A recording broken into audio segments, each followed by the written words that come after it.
হ্যাঁ বন্ধুরা, চলে এলাম সেই পাকশে অবস্থিত পদ্মা নদীতে। এখন আমি আছি একটি লঞ্চের উপরে। একটি গান হয়ে যাক।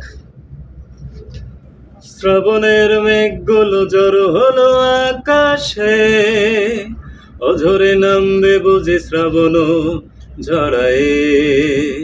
শ্রাবণের মেঘগুলো জড়ো হলো আকাশে, অঝরে নামবে বুঝি শ্রাবণ ঝরায়ে। আজ কেন মন উদাসী হয়ে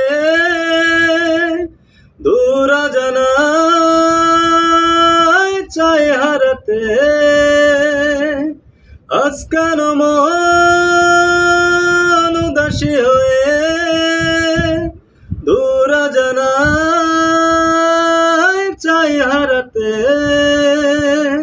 শ্রাবণের মেঘগুলো জড়ো হলো আকাশে, অঝরে নামবে বুঝি শ্রাবণ ঝরায়ে।